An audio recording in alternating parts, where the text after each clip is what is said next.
प्रणाम मित्रों। तो चलिए अब हम भाग 3 को आरंभ करते हैं। ढोंगी आदमियों से मुझे चिढ़ है, जो बात करो साफ करो, बुरा हो या अच्छा। हाथी के दांत दिखाने के और खिलाने के और वाली नीति पर चलना तुम्हें शोभा नहीं देता। बोलो, अभी भी वहाँ शादी करते हो या नहीं?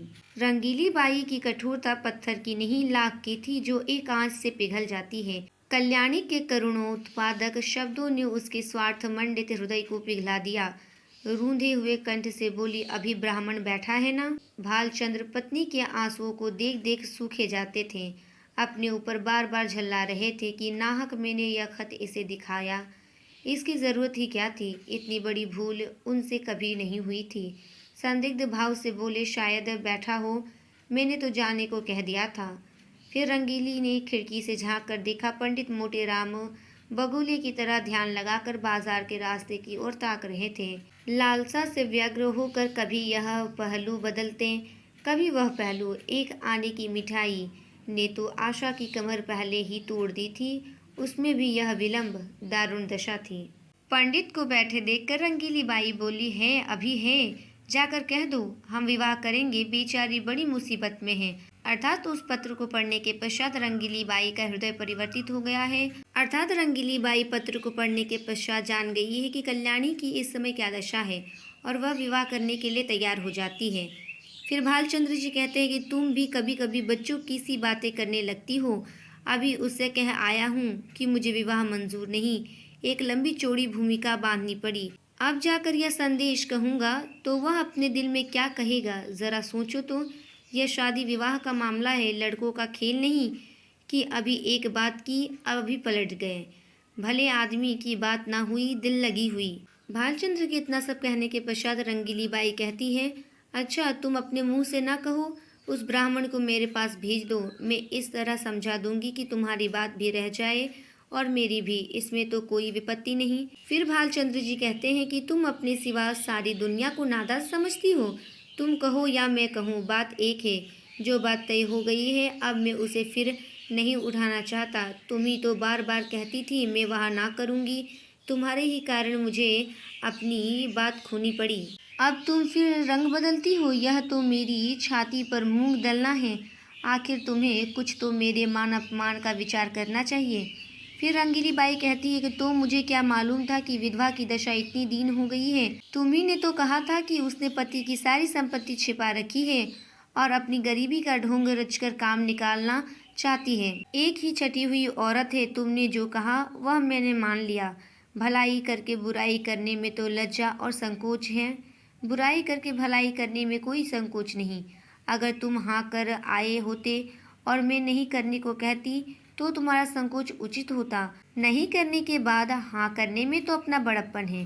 अर्थात रंगीली बाई अपने पति को समझा रही है कि जाकर के तुम विवाह के लिए हाँ कह दो, क्योंकि उस विधवा की दशा बहुत ही दयनीय हो चुकी है, जो मुझसे देखी नहीं जा रही है। फिर भालचंद्र जी कहते हैं कि तुम्हें बड़प्पन मालूम होता हो, मुझे तो लुच्चापन ही मालूम होता है। फिर तुमने यह कैसे मान लिया कि मैंने वकीलाइन के विषय में जो बात कही थी वह झूठी थी? क्या यह पत्र देखकर? तुम जैसी खुद सरल हो वैसी ही दूसरों को भी सरल समझती हो। फिर रंगीली बाई कहती है कि इस पत्र में बनावट नहीं मालूम होती। बनावट की बात दिल में चुभती नहीं, उसमें बनावट की गंध अवश्य रहती है। फिर भालचंद्र जी कहते हैं कि बनावट की बात ऐसी चुस्ती से कि सच्ची बात उसके सामने बिल्कुल फीकी मालूम होती है। यह किस्से कहानियाँ लिखने वाले, जिनकी किताबें पढ़ पढ़ कर तुम घंटों रोती रहो, क्या सच्ची बातें लिखते हैं? सरासर झूठ का तुमार बांधते हैं। यह भी एक कला है। अर्थात रंगीली बाई तो कल्याणी की दीन दशा को समझ गई है, परंतु भालचंद्र समझने का नाम ही नहीं ले रहे हैं। फिर रंगीली बाई कहती है, क्यों जी तुम मुझसे उड़ते हो, दाई से पेट छिपाते हो। मैं तुम्हारी बात मान जाती हूँ तो तुम समझते हो इसे चमका दिया, मगर मैं तुम्हारी एक एक नस पहचानती हूँ। तुम अपना एब मेरे सिर मढ़कर खुद बेदाग बचना चाहते हो। बोलो, कुछ झूठ कहती हूँ? जब वकील साहब जीते थे तो तुमने सोचा था कि ठहराव की जरूरत ही क्या है, वह खुद ही जितना उचित समझेंगे देंगे, बल्कि बिना ठहराव के और भी ज्यादा मिलने की आशा होगी। अब वकील साहब का देहांत हो गया तो तरह तरह के हीले हवाले करने लगे। यह भलमानसी नहीं, छोटापन है। इसका इलाज भी तुम्हारे सिर है। मैं शादी विवाह के न गीच न जाऊंगी, तुम्हारी जैसी इच्छा हो करो। ढोंगी आदमियों से मुझे चिढ़ है, जो बात करो साफ करो, बुरा हो या अच्छा। हाथी के दांत दिखाने के और खिलाने के और वाली नीति पर चलना तुम्हें शोभा नहीं देता। बोलो, अब भी वहाँ शादी करते हो या नहीं? रंगीली बाई ने अपने पति को समझाने का हर प्रयत्न किया है। फिर भालचंद्र जी कहते हैं, जब मैं बेईमान, दगाबाज व झूठा ठहरा तो मुझसे पूछना ही क्या, मगर खूब पहचानती हूँ आदमियों को। क्या कहना है, तुम्हारी इस सूझबूझ की बलैया ले ले। फिर रंगीली बाई कहती है, हो बड़े हयादार, अब भी नहीं शर्माते, ईमान से कहो मैंने बात ताड़ ली कि नहीं। फिर भालचंद्र जी कहते हैं, अजी जाओ, वह दूसरी औरतें होती हैं जो मर्दों को पहचानती हैं। अब तक मैं यह समझता था कि औरतों की दृष्टि बड़ी सूक्ष्म होती है, पर आज ये विश्वास उठ गया और महात्माओं ने औरतों के विषय में जो तत्व की बातें कही है उसको मानना पड़ा। फिर रंगीली बाई कहती है कि जरा आईने में अपनी सूरत तो देख आओ, तुम्हें मेरी कसम है, जरा देख लो कितना झेपे हुए हो। फिर भालचंद्र जी कहते, एक सच कहना, कितना झेपा हूँ? फिर रंगीली बाई कहती है कि उतना ही जितना कोई भला मानस चोर चोरी खुल जाने पर झेपता है। फिर भालचंद्र कहते, खैर मैं झेपा ही सही, पर शादी वहाँ ना होगी। फिर रंगीली बाई कहती, मेरी बला से जहाँ चाहो करो, क्यों भुवन से एक बार क्यों नहीं पूछ लेते? अर्थात अब रंगीली बाई ने कहा, ठीक है, तुम्हें जहाँ विवाह करना है करो, परंतु एक बार भुवन से पूछ लो। फिर भालचंद्र जी कहते, अच्छी बात है, उसी पर फैसला रहा। अर्थात जो पति पत्नी के बीच में वाद विवाद हो रहे थे कि विवाह वहाँ करे या ना करे, अब इसका निर्णय भुवन मोहन सिन्हा करेंगे। उसके बाद रंगीली बाई कहती हैं, जरा इशारा ना करना। फिर भालचंद्र कहते हैं, अजी मैं उसकी तरफ ताकूंगा भी नहीं। संयोग से ठीक उसी वक्त भुवन मोहन भी आ पहुंचा। ऐसे सुंदर सुडोल बलिष्ठ युवक कॉलेजों में बहुत कम देखने में आते हैं। बिल्कुल माँ को पड़ा था। अर्थात भुवन मोहन सिन्हा दिखने में बहुत ही सुंदर था और उसका रंग भी उजला था, जैसी उसकी माँ थी। वह अपने पिता के समान काला नहीं था, अर्थात वह दिखने में बहुत ही सुंदर था। वही गोरा चिट्टा रंग, वही पतले पतले गुलाब की पत्ती के से होठ, वही चौड़ा माथा, वही बड़ी बड़ी आंखें। डील डोल बाप का सा था। ऊंचा coat, breeches, tie, boot, hat उस पर खूब खिल रहे थे। हाथ में एक स्टिक थी। चाल में जवानी का गुरूर था, आंखों में आत्मगौरव। रंगीली बाई ने कहा, आज बड़ी देर लगाई तुमने। यह देखो, तुम्हारे ससुराल से यह खत आया है। तुम्हारी सास ने लिखा है, साफ साफ बतला दो, अभी सवेरा है, तुम्हें वहाँ शादी करना मंजूर है या नहीं? अर्थात भुवन मोहन सिन्हा के आते ही उसकी माता रंगीली बाई ने कल्याणी द्वारा लिखे गए पत्र को उसे दिखाते हुए कहा कि ये तुम्हारी सास द्वारा लिखा गया पत्र है, तुम साफ साफ बता दो कि तुम वहाँ विवाह करोगे या नहीं। भुवन बोला, शादी करनी तो चाहिए अम्मा, पर मैं करूँगा नहीं। रंगीली पूछती है, क्यों? अर्थात भुवन ने कहा कि शादी तो करनी चाहिए अम्मा, लेकिन मैं नहीं करूँगा। तब रंगीली पूछती, तुम वहाँ शादी क्यों नहीं करोगी? तो भुवन कहता है, इसमें शर्म की कौन सी बात है, रुपए किसे काटते हैं? लाख रुपए तो लाख जन्म में भी ना जमा कर पाऊंगा। इस साल पास भी हो गया तो कम से कम 5 साल तक रुपए की सूरत नजर न आएगी। फिर 100-200 रुपए महीने कमाने लगूंगा। 500-600 तक पहुँचते पहुँचते उम्र के 3 भाग बीत जाएंगे।